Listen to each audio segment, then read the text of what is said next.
The cafe was almost empty when she walked in, carrying nothing but a canvas tote and the kind of tiredness that settles in the bones.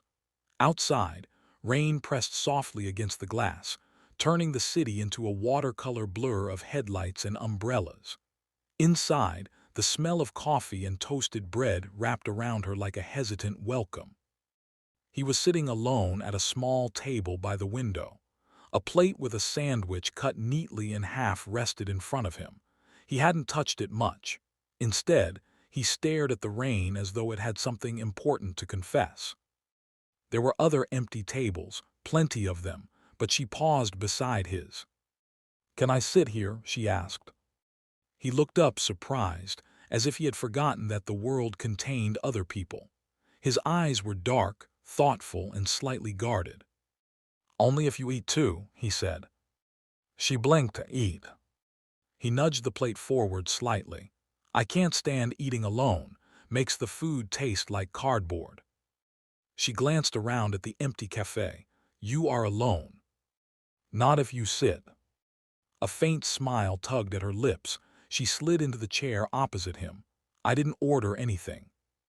"That's fine, I'll share." He pushed half the sandwich toward her. It was turkey and cheese, simple and warm, steam still rising faintly from the bread. She hesitated only a second before taking it. "Thank you." They ate in silence at first, the rain filling the gaps between them. The sandwich was better than she expected, or maybe she was hungrier than she realized. "I'm Elias," he said after a moment. "Lena." "Nice to meet you, Lena who eats strangers' sandwiches." She laughed softly. "Nice to meet you, Elias who offers them." Something about the exchange loosened the air between them. "I come here every Thursday," he said. "I tell myself I'll bring a book. I never do." "Why Thursday?" He shrugged. "My father used to bring me here on Thursdays when I was a kid. It was our thing. Grilled sandwiches and hot chocolate. After he passed, I kept coming. Habit, I guess." Lena swallowed carefully. "I'm sorry." He nodded. "It's been years. The chair across from me just always feels loud." Loud. Empty in a loud way. She understood that too well. "I don't usually sit with strangers," she admitted. "Me neither." "Then why did you let me?" He studied her for a second. "You looked like you didn't want to be alone either." The rain grew heavier, drumming against the glass. She looked down at her hands. "I got laid off today." He didn't interrupt. "They called it restructuring," she continued. "Said it wasn't personal, but it feels personal. 10 years in one building and suddenly your keycard doesn't work. That's rough." "I didn't want to go home yet. My apartment feels smaller when I'm upset." He nodded again slowly, like he was fitting her words somewhere inside himself. "My father used to say," Elias began, "that when something breaks, you have to feed yourself before you fix it." She frowned slightly. "Feed yourself?" "Literally, emotionally, however you can. Hunger makes everything worse, even sadness." She glanced at the half sandwich in her hand. "So that's why I had to eat." "Exactly." She smiled faintly. "You're very bossy for someone who shares food with strangers." "I prefer strategic." They finished the sandwich together. He signaled the barista for another and 2 coffees without asking her. When she raised an eyebrow, he said, "You're still here. That means you're staying." The second sandwich arrived, and this time she didn't hesitate to take her half. "Tell me something good," he said between bites. "About today." "About anything." She thought for a moment. "There's a stray cat that lives near my building, gray with one white paw. I've been leaving food out for her. Yesterday she let me pet her for the first time." "That's progress." "It felt like winning something." "It is winning something." She studied him. "What about you, something good?" He considered. "I finally planted tomatoes on my balcony last week. I don't know if they'll survive. I forget to water things." "Then why plant them?" "Because my father loved tomatoes. said they tasted like summer. She smiled softly. You miss him. Every Thursday. The cafe door chimed as someone entered, bringing in a gust of cold air. Neither of them turned. Do you believe, Lena asked quietly, that people sit across from each other for a reason? He tilted his head, like fate. Or coincidence. I think, he said slowly, that sometimes we just don't want to admit we're lonely, so we call it coincidence. She absorbed that. They talked until the rain softened into mist. About small things at first, favorite movies, worst haircuts, embarrassing childhood stories. Then bigger things, fears they rarely voiced. The way the future felt like a hallway with too many closed doors. At some point, the cafe lights dimmed slightly, signaling closing time. Oh, Lena said, glancing at the clock. I didn't realize. Me neither. They stood awkwardly, as if the spell might shatter once they left the table. Outside, the pavement glistened. The air smelled clean.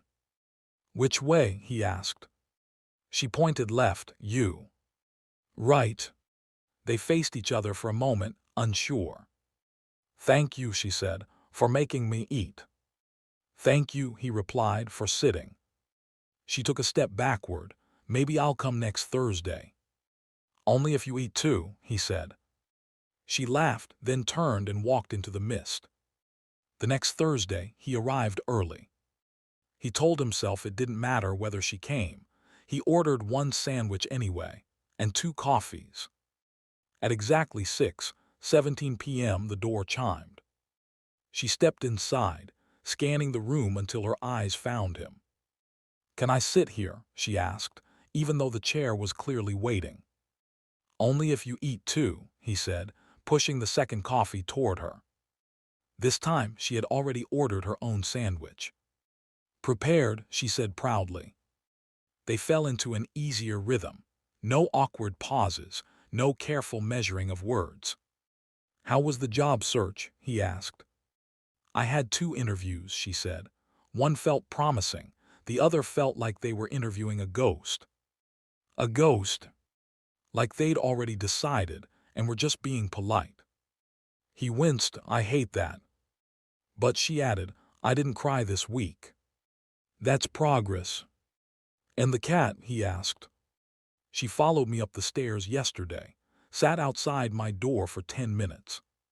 You're being adopted. Maybe. He hesitated. I watered the tomatoes. She grinned. See, growth everywhere. They began meeting every Thursday after that. Sometimes they ordered different things. Sometimes they shared. The rule stayed the same. No one eats alone. As weeks turned into months, the cafe staff began to recognize them. The barista would smile knowingly when they walked in together or separately. One evening, Lena arrived looking brighter than usual. I got the job, she said before even sitting down. Ilya stood so abruptly his chair scraped loudly. You did. I did. He pulled her into a hug without thinking. She stiffened for half a second, then relaxed against him. That's amazing, he said into her hair. When they pulled apart, both were slightly flushed. To celebrate, he declared, we're getting dessert. I thought the rule was about eating together, not overeating. It's an amendment. They shared a slice of chocolate cake, laughing over smudges of frosting and ridiculous office anecdotes. Do you ever think, Lena said later, quieter now, that if I hadn't walked in that first night, I would have eaten alone, he finished. And I would have gone home and stared at the ceiling. He looked at her steadily. I'm glad you didn't.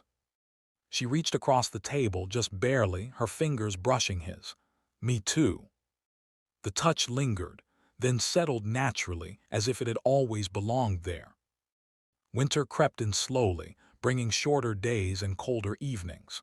On one particularly chilly Thursday, Lena arrived late, cheeks flushed from the wind. Sorry, she said, slipping into the chair. Work ran over. I was about to start without you, he teased. Traitor. He pushed the plate toward her. You know the rule. They ate, but something felt different, a quiet undercurrent. My company's opening a branch in another city, she said eventually. They offered me a transfer, big promotion.